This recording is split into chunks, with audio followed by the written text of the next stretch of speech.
A master thief slips through the vault. No alarms scream, no cameras catch a shadow. The diamond vanishes like a breath on glass. A flawless blade cuts clean.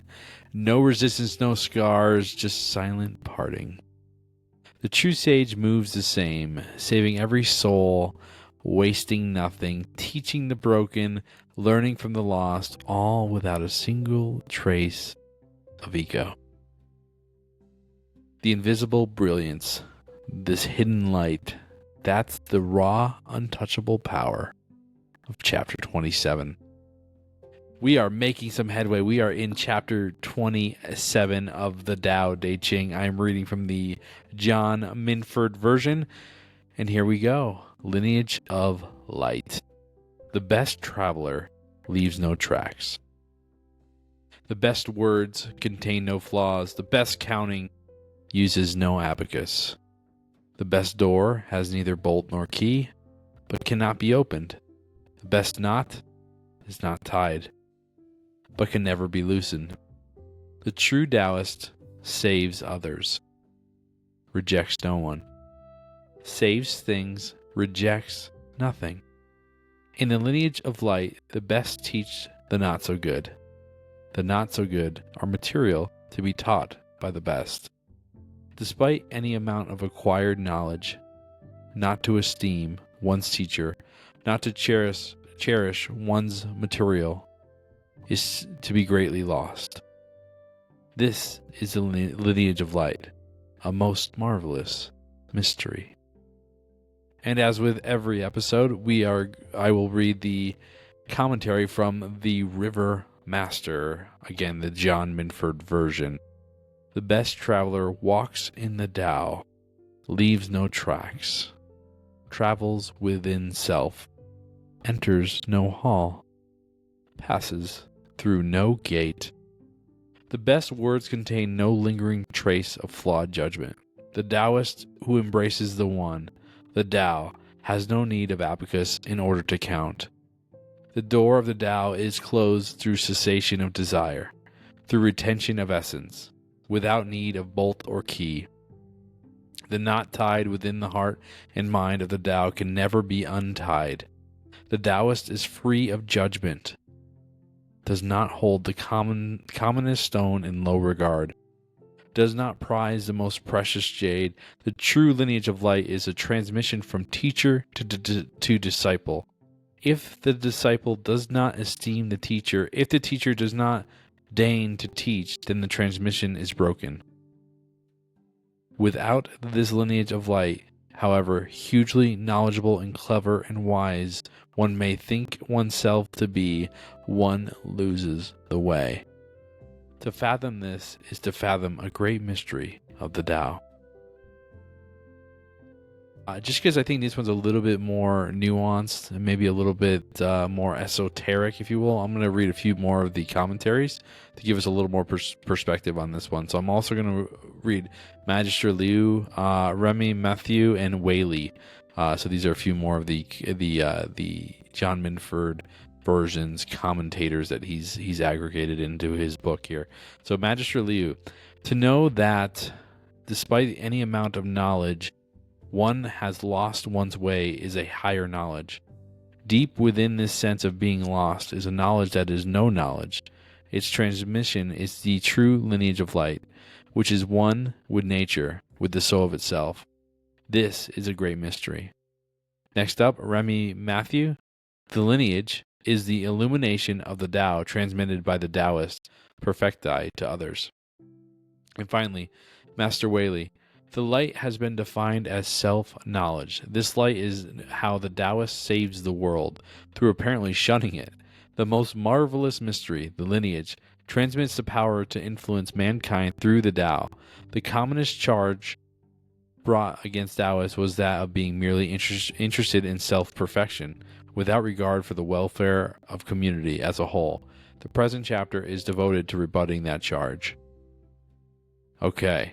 Well, we've got a lot of perspective there. We're about almost 5 minutes in with just the reading of the book. So, really, what I think this one is saying is to me, it feels like when I read this that to be clear in the heart and mind, that means to be unattached, to be focused on that perfect state of beingness, that state of beingness is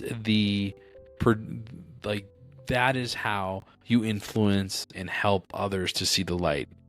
So because you are clear in your heart and mind, you're not focused on the outside world, you're focused just on the presence of being, that beingness becomes so apparent to the people around you that it emanates without effort, right?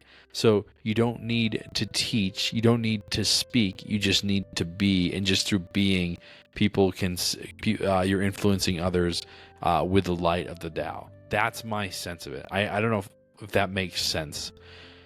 I know that in experience, that when I am in present moment and I am interacting with other people, I am sensing that they are seeing the light, even if they're not consciously saying they're seeing the light. And again, this is where ego can't be a part of this, because the light that I'm talking about is within all people, within every being. So this light is not something that's personal to me.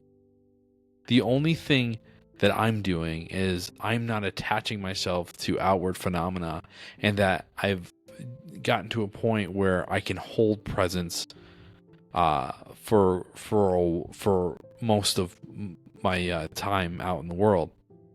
So when I hold presence, which means I'm just being, right? I'm not thinking, I'm not reacting to emotions, I'm not reacting to outward experience, then I'm emanating this sense of peace. This is what we call the light, right? And so when somebody comes in contact with me and they're sensing that sense of peace, there seems to be an attraction to that. In that moment, I can give words that will help the other person see. In fact, I had this instance today where a gentleman came in and we were talking, and I was at peace, and we were talking. We ended up talking a little bit about God, and he's very much a Christian, and I would say in some ways I am also a Christian, quote unquote. But I also believe that the Christian is one of many faiths in that's linked to the perennial wisdom, including the Taoism and many of the other East religions. That they're all connected in some way. Anyways, neither here nor there on the religion, but the ideas in Christianity do mirror in some ways the Eastern religions as well. And so we started talking just about different things. Love thy neighbor, love God, this sense of service. A lot of the same things we're talking about here. And I was able to have that conversation from this sense of peace, and just allowed the conversation to unfold. And I know, and you can see when somebody is in distress and they're not fully in presence, right? Their awareness is tied up with the dramas of their own life, and so when you can hold space for somebody, and you can be in that moment, and you don't necessarily have to say anything.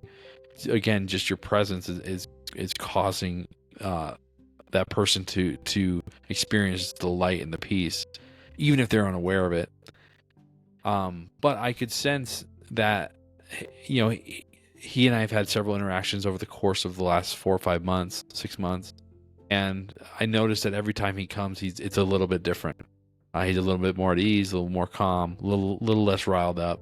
And he's sharing his experience. I think his intent today, although he had a specific question, thing he wanted from me, but he sat there for close to an hour, and we talked about so many different things, and I could sense that he just wanted, I think, that kindred spirit of just peace, and he sensed that in me. So he almost was like seeking me out for that.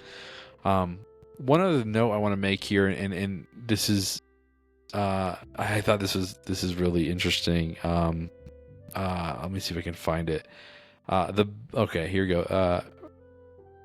So the true Taoist saves others, rejects no one, saves things, rejects nothing.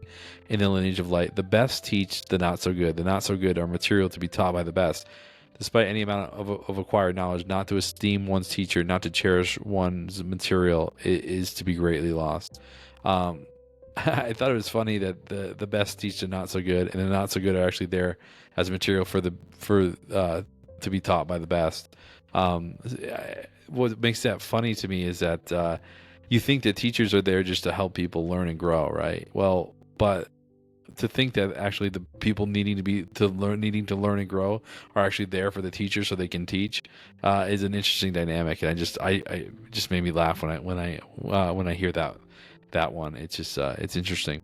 Anyways, if this episode resonated with you, please like and subscribe to the channel. The reason we ask for likes and subscribes is because it helps us grow the channel and get these videos out to more people who like you can use them to experience peace and presence in their life, and basically and essentially become whole inside and less detached from the outside world and the nonsense of life, and be a positive effect for others and carry that light for other people. Because if you have that internal alignment, I guess it's not wholeness, because you're naturally whole. It's that internal alignment, the lack of focus on thoughts, feelings, beliefs, or the external phenomena. It's internal alignment. That's actually a new kind of way I'm thinking about it. It's not wholeness. It feels like wholeness, but it's really it's this alignment of the heart, mind, and awareness. So again, this is the Boundless Sovereign YouTube channel. Thanks again for listening, and we'll see you all in chapter 28.